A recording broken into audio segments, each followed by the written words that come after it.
नमस्कार विद्यार्थी मित्रांनो, SYBA इकॉनॉमिक जनरल या क्लासमध्ये मी सर्वांचं स्वागत करतो।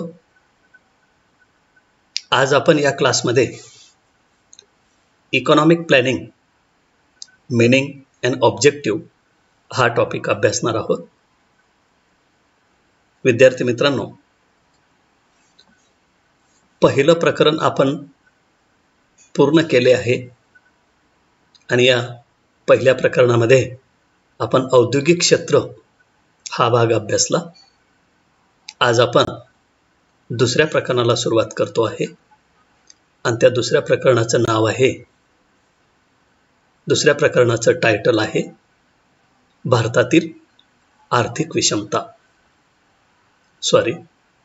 भारतातील आर्थिक नियोजन, इकॉनॉमिक प्लॅनिंग इन इंडिया हे दुसरं प्रकरण या ठिकाणी आपण सुरू करतो आहे।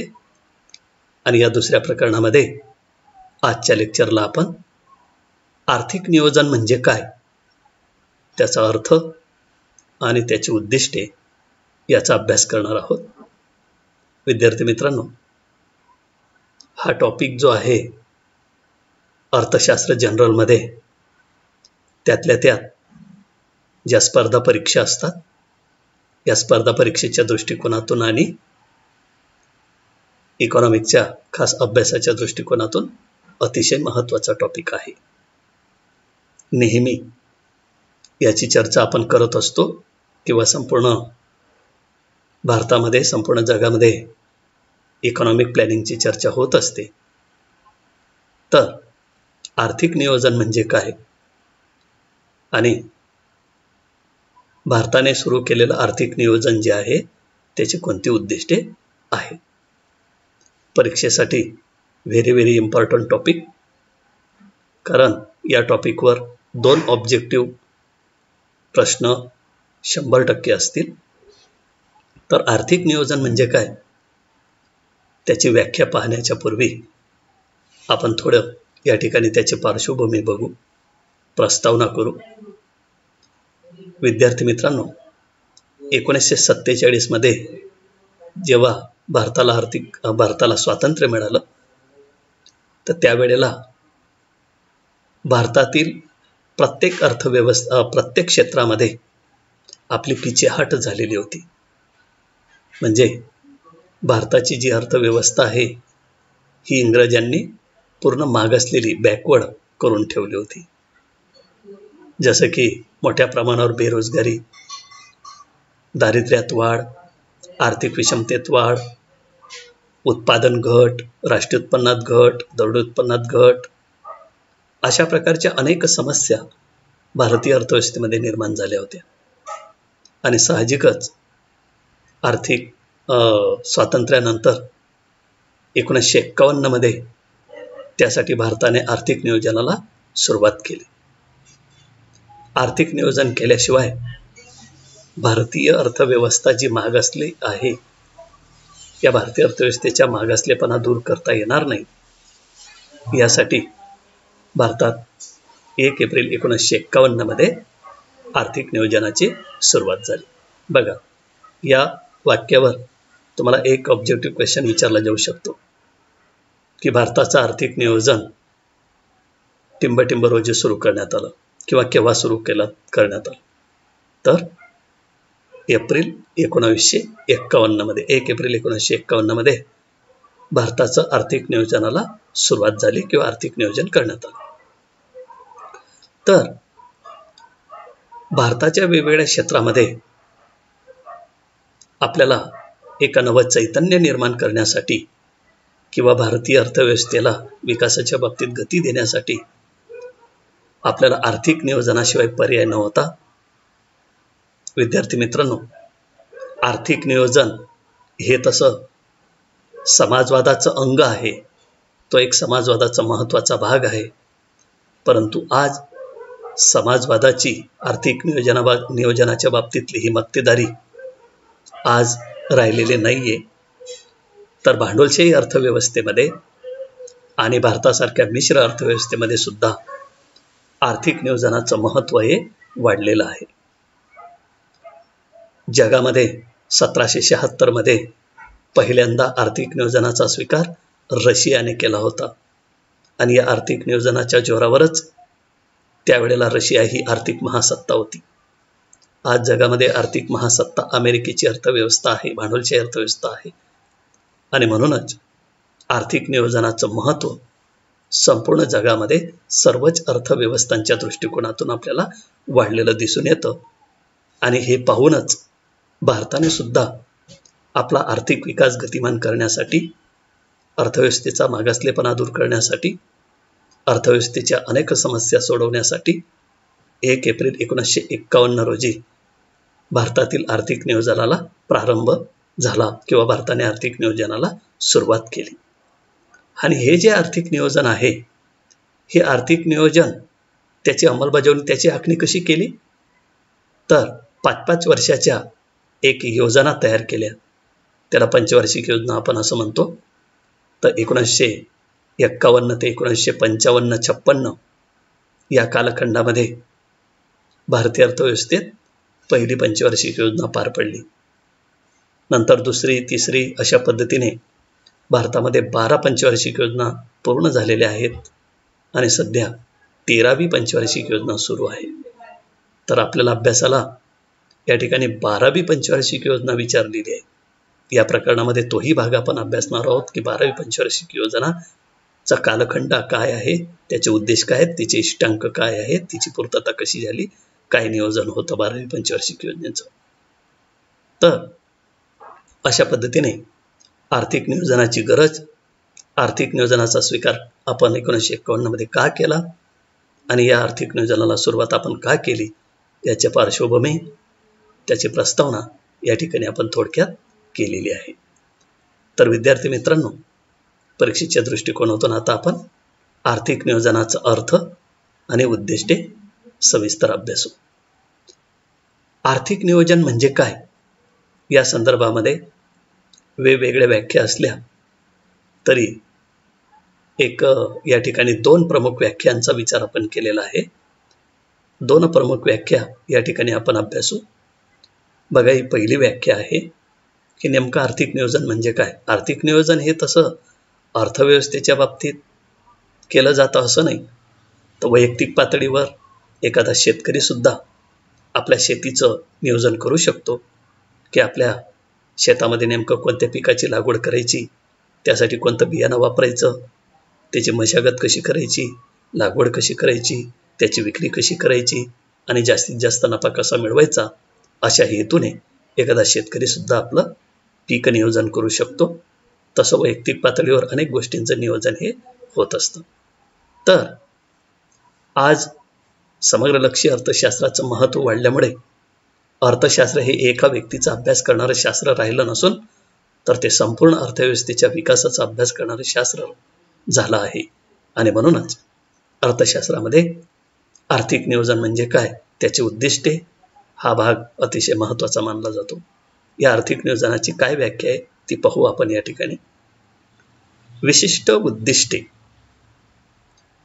विशिष्ट कालखंडात किंवा ठराविक मुदतीत पूर्ण करण्यासाठी करण्यात येणाऱ्या विचारपूर्वक हा शब्द महत्त्वाचा, विचारपूर्वक व पद्धतशीर प्रयत्नांना आर्थिक नियोजन असे म्हणतात.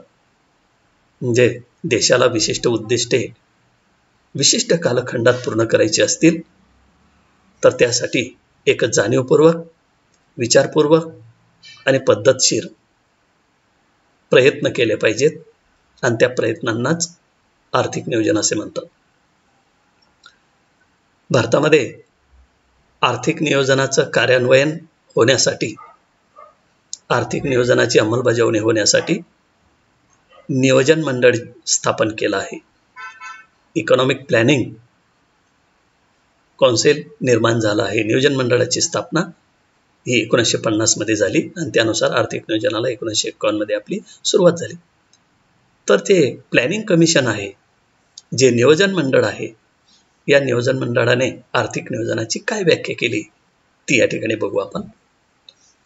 देशातील साधन सामग्रीचा, कोणती साधन सामग्री, नैसर्गिक आणि मानवनिर्मित साधन संपत्ती किंवा सामग्री. तर ही जी देशातील एकूण साधन सामग्री आहे, या साधन सामग्रीचा जास्तीत जास्त वापर करून निश्चित केलेली अर्थव्यवस्थेची सामाजिक उद्दिष्टे साध्य करण्यासाठी, इथं साध्य झालंय, साध्य करण्यासाठी जाणीवपूर्वक आखलेला, मुद्दामहून आखलेला व अंमलबजावणी केलेला कार्यक्रम किंवा मार्ग म्हणजे आर्थिक नियोजन होय. म्हणजे नियोजन कशासाठी? प्रत्येक देशामध्ये सरकारला आपल्या देशाला मिळालेली जी साधन सामग्री आहे, त्या साधन सामग्रीचा पुरेपूर वापर करावा लागतो, जास्तीत जास्त वापर करावा लागतो. तरच त्या देशाला आपला आर्थिक विकास गतिमान करता येतो. आणि म्हणून भारताला सुद्धा आपल्या देशातील साधन सामग्रीचा पुरेपूर वापर करण्यासाठी आणि त्याद्वारे अर्थव्यवस्थेची वेगवेगळी उद्दिष्टे साध्य करण्यासाठी मुद्दामहून किंवा जाणीवपूर्वक आखलेला आणि त्याची अंमलबजावणी केलेला मार्ग किंवा कार्यक्रम म्हणजे आर्थिक नियोजन होय. अशी आर्थिक नियोजनाची व्याख्या आपल्याला या ठिकाणी नियोजन मंडळाची दिसून येते. तर अशा पद्धतीने नेमकं आर्थिक नियोजन म्हणजे काय, त्याचा अर्थ काय, त्याची व्याख्या काय, या महत्त्वपूर्ण 2 व्याख्यांचा विचार या ठिकाणी आपण केलेला आहे. आता आपण हे जे आर्थिक नियोजन आहे, या आर्थिक नियोजनाचं आपण उद्दिष्टे बघू. आर्थिक नियोजनाची उद्दिष्टे. विद्यार्थी मित्रांनो, आर्थिक नियोजन जेव्हा सुरू करण्यात आलं त्यावेळेला भारताने वेगवेगळी उद्दिष्टे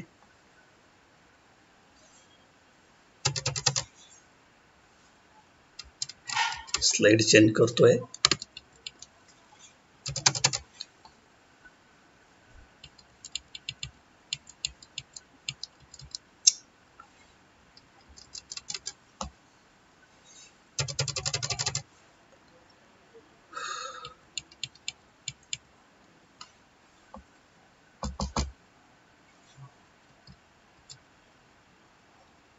हॅलो.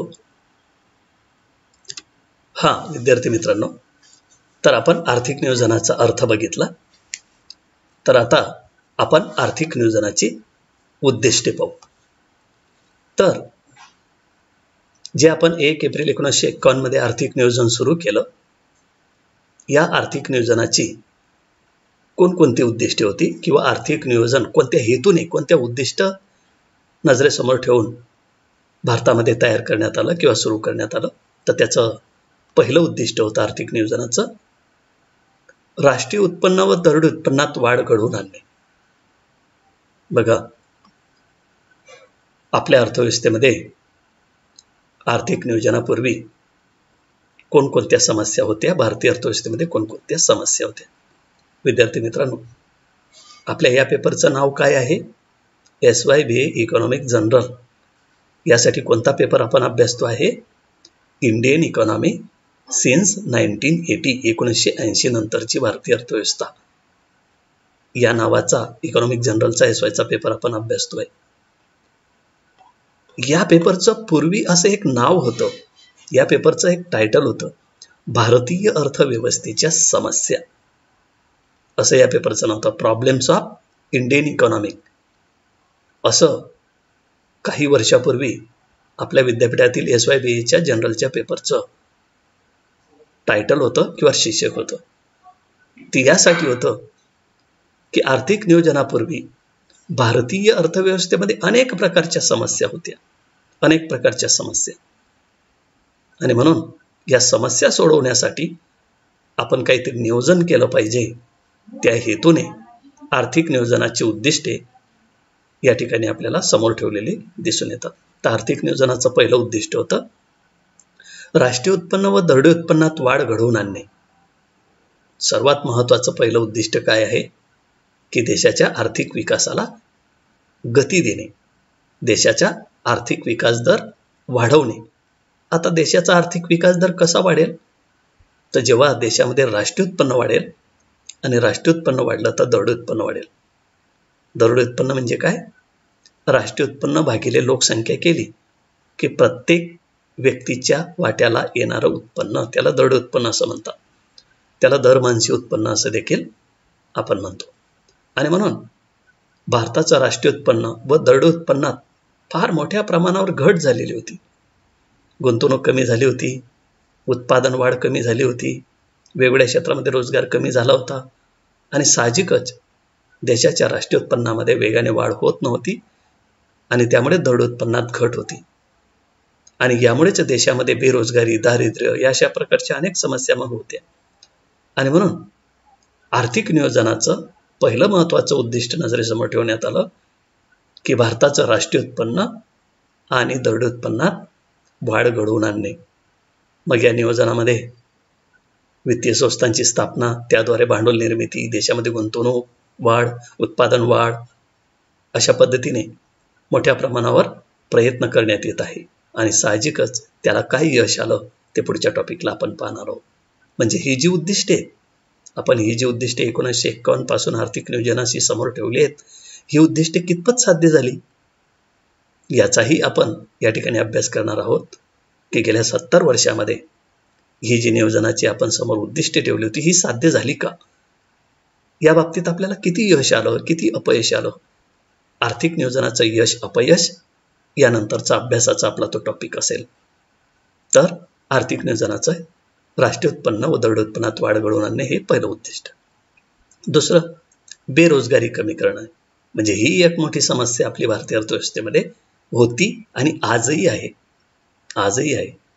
कारण लोकसंख्या वाढ ही समस्या आपली फार मोठी उग्र रूप धारण करून आलेली आहे.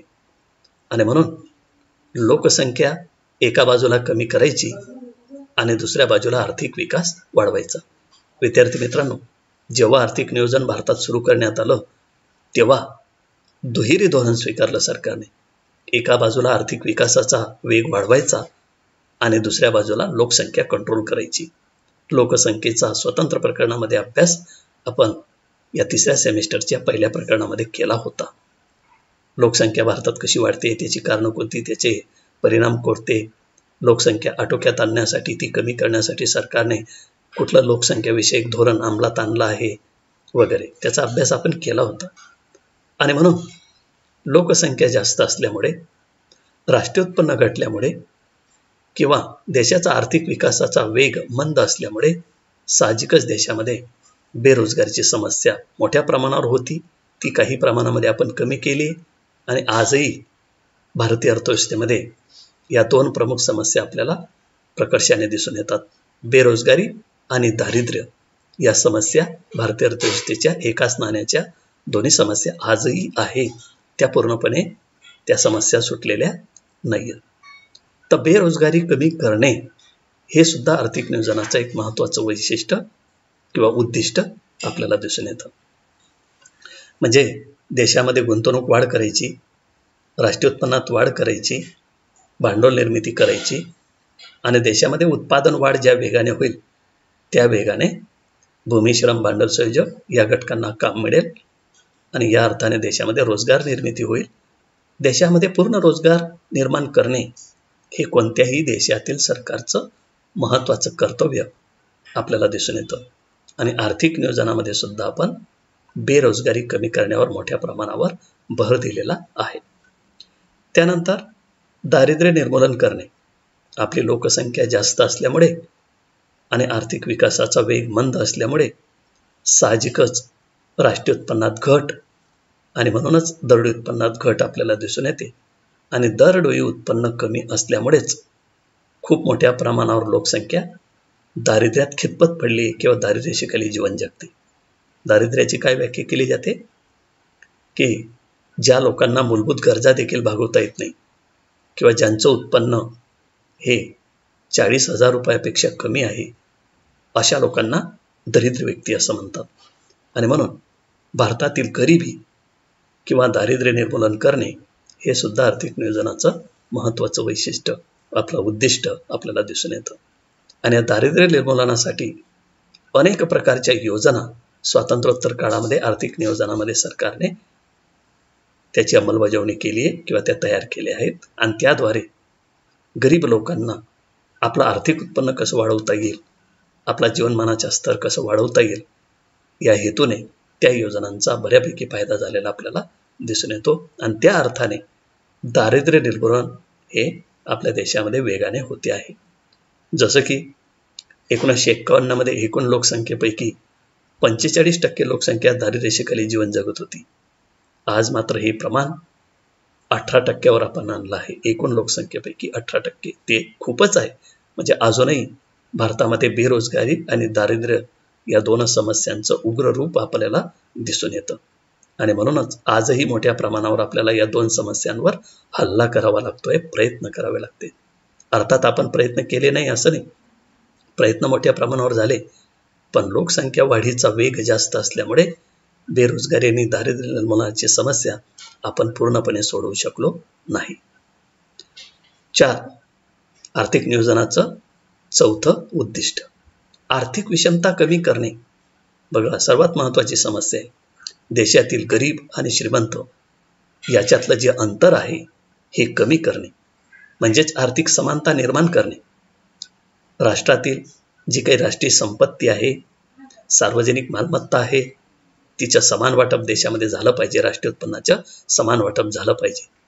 परंतु वेगवेगळ्या कारणांनी, वेगवेगळ्या दोषामुळे भारतीय अर्थव्यवस्थेमध्ये तर संपूर्ण जगामध्येच श्रीमंत व्यक्ती श्रीमंत होतोय, गरीब व्यक्ती गरीब होतोय. तर हे जर अंतर वाढलं तर श्रीमंत आणि गरीब असे दोन स्तर निर्माण होतात आणि म्हणूनच श्रीमंतांची श्रीमंती कशी कमी होईल, गरिबांची गरिबी कशी दूर करता येईल, यासाठी आर्थिक नियोजनामध्ये वेगवेगळ्या प्रकारचे प्रयत्न किंवा वेगवेगळ्या प्रकारची धोरणे तयार करण्यात आली आहे. जसं कर विषयक धोरण असेल किंवा आर्थिक समानता निर्माण करण्याविषयीच्या सामाजिक सुरक्षितता योजना असतील, तर त्यामुळे आर्थिक समानता निर्माण व्हायला मदत झाली. आणि म्हणून कोणत्याही देशातील सरकारला ही कामं करावीच लागतात की आपल्या देशाचा आर्थिक विकास दर वाढवणे. जसं मी नेहमी म्हणतो की अर्थशास्त्राची अभ्यासाची 5 उद्दिष्टे कोणती? आर्थिक विकास दर वाढवणे, आर्थिक समानता निर्माण करणे, आर्थिक स्थैर्य निर्माण करणे, पूर्ण रोजगार निर्माण करणे आणि त्या देशातील लोकांचं कल्याण साध्य करणे. बघा, या 5 उद्दिष्टांच्या अवतीभोवतीच आपला अर्थशास्त्राचा सर्व अभ्यास आहे. कुठलाही टॉपिक बघा, त्याचा हेतूच ही 5 उद्दिष्टे. आणि म्हणून आर्थिक नियोजनाचं सुद्धा आर्थिक विषमता निर्माण करणे, आपला आर्थिक विषमता कमी करणे किंवा आर्थिक समानता निर्माण करणे हे एक महत्वाचं उद्दिष्ट आपल्याला दिसून येतं. 5. आर्थिक नियोजनाचं 5वं उद्दिष्ट आहे आर्थिक स्थैर्य निर्माण करणे. बघा, कोणत्याही देशातील सरकारला तेजी मंदीची चक्रे दूर करावे लागतात. देशामध्ये वस्तू सेवांच्या किमती वाढत असतील तर ती कमी कराव्या लागतात आणि वस्तू सेवांच्या किमती खूप कमी झाल्या असतील तर त्या वाढवाव्या लागतात.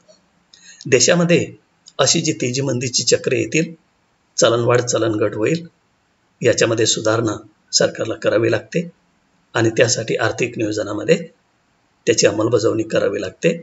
त्याच्यामध्ये वाढ किंवा घट करण्यासाठी वेगवेगळी धोरणं, जसं चलनविषयक धोरण आहे, त्यानंतर राजकोषीय नीती आहे, याद्वारे आर्थिक स्थैर्य निर्माण करण्याचा प्रयत्न हा होत असतो. आणि म्हणून आर्थिक स्थैर्य निर्माण करावंच लागतं. कोणत्याही देशातील अर्थव्यवस्थेला एका सर्वसामान्य किंमत पातळीजवळ आणावीच लागते. मोठ्या प्रमाणावर किंमत वाढ पण नको आणि मोठ्या प्रमाणावर वस्तू सेवांच्या किमतीत घट पण नको. म्हणजेच आर्थिक स्थैर्य निर्माण करावं लागतं. आर्थिक स्थैर्य निर्माण करणे हे आर्थिक नियोजनाचं उद्दिष्ट आहे. त्यानंतर कल्याणकारी राज्याची कल्पना साकार करणे. बघा विद्यार्थी मित्रांनो, मी बऱ्याच वेळेला उल्लेख करतो की भारताने आर्थिक नियोजन जे सुरू केलं, हे आर्थिक नियोजन कशावर भर देणारं होतं? वेलफेअर इकॉनॉमिक स्टेट, कल्याणकारी राज्याची कल्पना, याच्यावर आधारित आपलं आर्थिक नियोजन. राष्ट्रीय उत्पन्नात वाढ करायची, दरड उत्पन्नात वाढ करायची, बेरोजगारी कमी करायची, दारिद्र्य दूर करायचं, आर्थिक समानता निर्माण करायची, म्हणजे राष्ट्रीय उत्पन्नाचं समान वाटप करायचं, आर्थिक स्थैर्य निर्माण करायचं. आणि हे जर झालं तर देशातील लोकांचं कल्याण होईल, देशातील लोकांचं राहणीमान उंचावेल. आणि देशातील लोकांचं राहणीमान केवळ एवढ्यानेच उंचावणार नाही, तर देशातील लोकांचं राहणीमान उंचावण्यासाठी वेगवेगळ्या प्रकारच्या मूलभूत सोयी आणि सुविधांमध्ये सरकारने आर्थिक नियोजनामध्ये वाढ केली.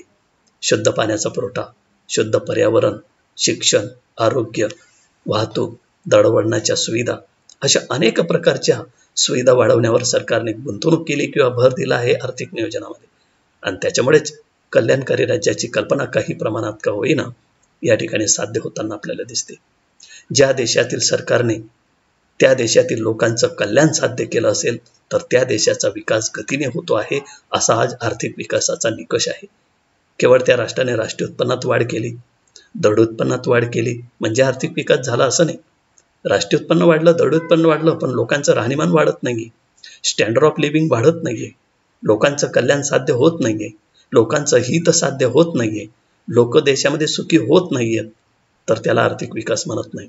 ज्या देशातील सरकार त्या देशातील जनतेला सुखी करते आहे, त्यांचं राहणीमान उंचावचं आहे, त्यांचं कल्याण करते, याचा अर्थ त्या देशाचा आर्थिक विकास गतिमान होतो आहे, असा त्याचा अर्थ आधुनिक काळामध्ये लावला जातो. सातवं उद्दिष्ट आहे स्वयंपूर्णता व स्वावलंबन निर्माण करणे. भारतीय अर्थव्यवस्थेमध्ये किंवा भारतीय अर्थव्यवस्थेला स्वतःच्या पायावर भक्कम करणे, भारतीय अर्थव्यवस्थेचं स्वावलंबन निर्माण करणे, तिला स्वयंपूर्ण करणे. वेगवेगळ्या क्षेत्रामध्ये वेगवेगळ्या बाबतीत भारतीय अर्थव्यवस्थेला आपण स्वयंपूर्ण करू, तिला स्वावलंबन मध्ये आणू. आणि म्हणूनच आजही मोदी सरकारचा नारा तोच आहे की आत्मनिर्भर बनिये. भारताला आत्मनिर्भर बनवायचं आहे. भारतातील लोकांना, भारतातील वेगवेगळ्या क्षेत्रांना, भारतातील उद्योगांना, उद्योजकांना, व्यापाऱ्यांना, कामगारांना आत्मनिर्भर बनवायचं आहे. आणि या अर्थव्यवस्थेला देखील आपल्याला आत्मनिर्भर बनवायचं आहे, तिला स्वयंपूर्ण बनवायचं आहे, स्वावलंबन निर्माण करायचं आहे.